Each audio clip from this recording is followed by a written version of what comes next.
I think that this is there's different levels, but in the surface you can see a story of survival. It's an adventure of survival, resilience, endurance, revenge, in some level. For me, what was very important was the possibility that if it's possible that a certain spiritual dimension can come from such an extreme physical experience as this guy went through. If there's a way or if there's a possibility to transform your much deep, unwholesome emotions as revenge, what give you meaning to keep going, what really makes somebody survive under so much pain. A Hugh Glass of mine is a man who had this family, and he lost the wife, and he has to take care of his son. And in a way, Hugh Glass is a very maternal character. He's like a bear taking care of his cub in very hard times where his son has been rejected, can be very rejected and be hurt, teaching him to survive not only in the nature and tough circumstances, but to survive socially and how to behave to not being killed. Leo is one of those actors that with the body can give you everything, and you can understand everything from his eyes. He performed with his eyes. And in this case, because there's a very few words that he delivered, everything he has to make you feel fear, cold, sadness, rage, and very many complex emotions simultaneously with his body language and only with his eyes. And that's a very difficult task. So I found it fascinating not only how he really get his character inside, but how physically he relate to that and transmit that, and that it was fascinating. This film was shot in a very particular way. We traveled long hours to get there, a long time for wardrobe and makeup. The light was very, very reduced. It was scarce. 3 o'clock, there was no light. So we have windows of 1 hour and a half to shoot very complex scenes with hundreds of extras or very difficult, intimate emotions in a very small amount window of light and time with very extreme weather conditions. And the way I approached this was with long takes, not many cuts, a very precise choreography, design months in advance, rehearse. So it was like a theater play that suddenly we knew that we have used 1 or 2 times to really do it live, and it will be forever. And so that combination of extreme preparation, and all of us subordinate to that, but at the same time to have just 1 or 2 chances to really perform that forever. Fitzgerald, it's a very practical man. It's pragmatism with legs, which in that time was very needed. I didn't want to make Fitzgerald the billion, the classic, unidimensional billion, because I don't believe that people is bad. He was just ignorant, I think with knowledge comes responsibility. But when you don't have the knowledge, when you are ignorant, you are very responsible.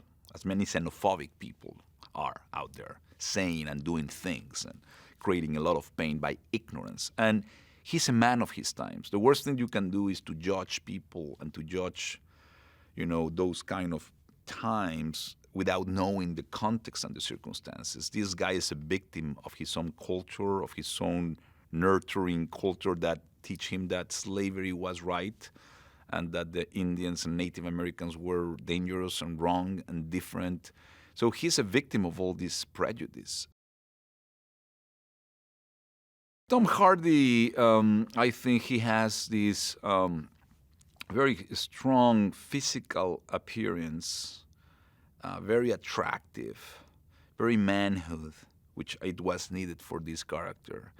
But at the same time, I know Tom has this incredible complexity as a human being, a very beautiful, lightful soul inside that is soft and fragile and sweet.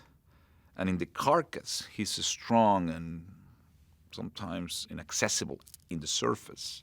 So these characteristics, in a way, is the way I wanted and I imagined Fitzgerald. That it's built this around him because the insecurities, not because he is like that. Cinema is light, and light not reveal things. Light is a revelation itself. And what I'm saying with this is that the light, the complexity of the natural light, all the reflections of all the colors that are around you, like yellow grass or green leaves and blue sky or a black rock or a little, the clouds in the water, in the river, and all those colors they are so complex in the skin of somebody that when you put the artificial light, everything just gets flat and it's just one, it's white, and that's it. And I knew that the natural light will not be a choice first, technically. We will not be carrying these film lights in the woods and in these incredible, challenging locations to arrive. Technically, it was very challenging. But what we will get by shooting just natural light will be the most close things that you can get to a 19th century painting, So the only thing that we have seen about that world where photography didn't exist in the early 19th century is these beautiful paintings that we have seen of those landscapes, which has that light. And if Birdman was more music and jazz, this film has to do more with dreams and painting. And that's the way I conceive it, and that's the way I see this film. And I think natural light is what it gave you. It gave you a dream sense of being alive.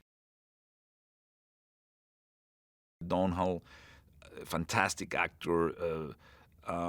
It was perfect for the role. I think his physicality, he's sophisticated. He plays the role of a guy that is the guy who is commanding the fort, son of a richest man, a little bit more educated, who is out of his, like a fish out of water. But little by little, he began to confront the circumstances, and he has to become the man that he was not, or the tough man that he was supposedly to be, and he was not, and he grows. So I think Domhnall understood that very nicely. I think he distrusts the fact that he related with the Native Americans, that he has a half-breed son. He doesn't trust that he is commanding them in the benefit of all the trappers, but that he probably had another interest. There's a doubt, a profound doubt and dislike of Glass. I think that there's some two levels. One is the revenge. I think the infuriating, the frustration, the rage that somebody took from him what he loved more, which was his son. I think there was a very, very, and I think all human beings, we have that revenge thing that is a trigger, is a motor to get us through difficult times. But what I was telling in the beginning, but at the same time, I think is behind that, there's a love story whose product is a son who represents the most valuable thing for him and that he has lost with the person that he loved, which was his wife. And I think that love, to have known that deep sense of life and meaning of life, is what keep him going. So behind the revenge, behind the surface of revenge, what really triggered that is what it was before that, which was what create what he lost and the meaning of that. And that's how I see it. He couldn't talk by the injuries he received from the bear. I couldn't express a lot through Leonardo DiCaprio boy's character. So a lot of things audience has to go through who he is, what he thinks, what he feels, who he was, through those images that in a way conform this spiritual dimension as we all have, through the way we think interiorly. And represented in images, I think, is a beautiful way to use what cinema is for, you know.